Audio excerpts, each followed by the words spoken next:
Retribution. People don't value their lives until it's too late. It was going to happen. I'm lying in a hospital room and the pain is slowly, but surely consuming me. I'm 25, and I've led a bad life. Drinking, partying, and smoking. Cigarettes, they caused my illness. I have lung cancer, in an inoperable stage. I was living out my last days. May I? Isn't this room 7? Said the girl, opening the door a crack. I nodded, confused, and examined the girl. Strangely enough, the girl was wearing a black evening dress. She looked to be 25 to 28 years old. Pale skin, shoulder-length black hair, and blue eyes. I looked at her and didn't understand what she was doing here, because in the ward, for a very long time, there was only me alone, and no one else. Perhaps I should have appeared in a black cloak, with a scythe. Isn't that how you imagine me? She said with a smile. Hearing these words, I felt scared. I shrank back into my bed. Are you deaf? I asked, startled. The girl opened her eyes wide and came up to me. Well, not death itself, but only the reaper of death. But this does not change the essence of the matter. I'm here for you, she said. Sweat broke out on my forehead, and those words made my stomach drop. Of course, I knew I was going to die, but I wasn't ready. Right now, so abruptly.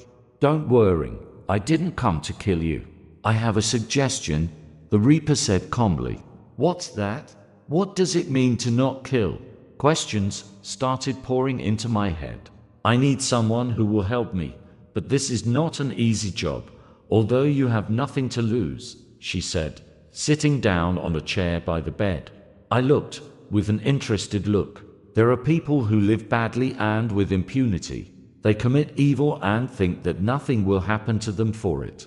But nothing lasts forever. When a bad person dies, they say that God has punished, and you will be the one who punishes them.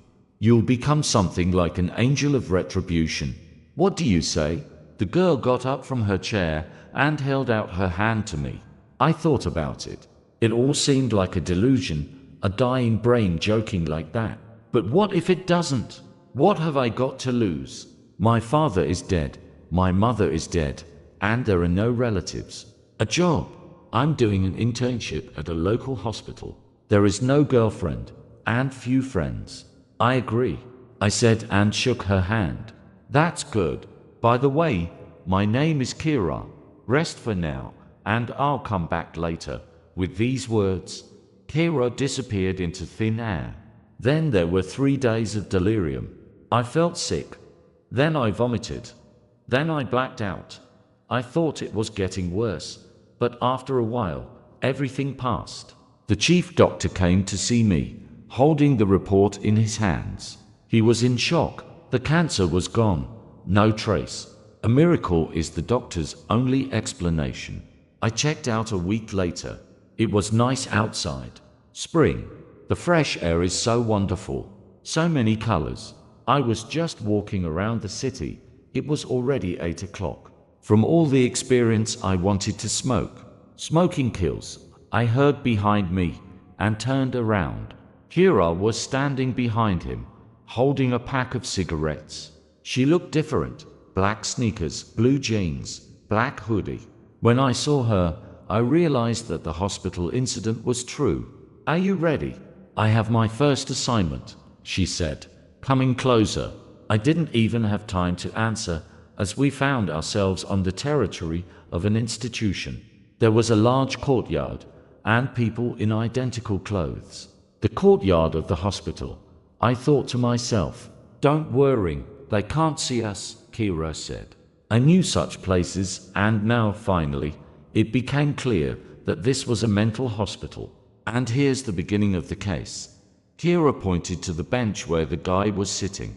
I looked at him. The usual type, brown-haired, short hair, looks about 20 years old, and the clothes of a patient from such an institution. This is Oleg Titov. 2 years ago, he got here.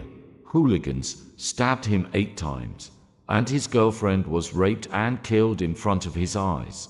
Now he's gone through the roof, Kira said sadly. How can I help? I said, confused. You are Retribution. You have great power. You can do everything.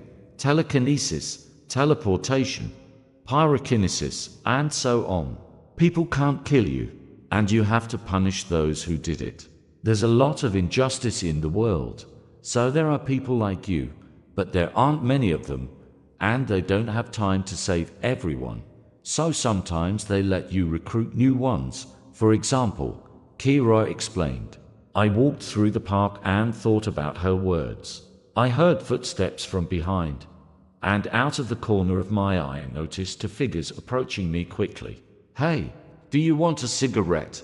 3 guys came out from behind the trees to meet me, gopniks, for sure. The most important one came up to me, and those who were catching up with me stopped, a meter away from me. There were 5 of them in total. I don't smoke, I said, looking at the leader. Well, then we'll find it ourselves, he shouted with a grin and swung his fist, trying to hit me in the face. I stopped his hand by grabbing it with my own, 15 centimeters from my face. And there was a crunch. The leader walked away, screaming in pain, a bone sticking out of his arm and blood pouring out. It was an open fracture. The 2 who were standing behind me grabbed me by the shoulders.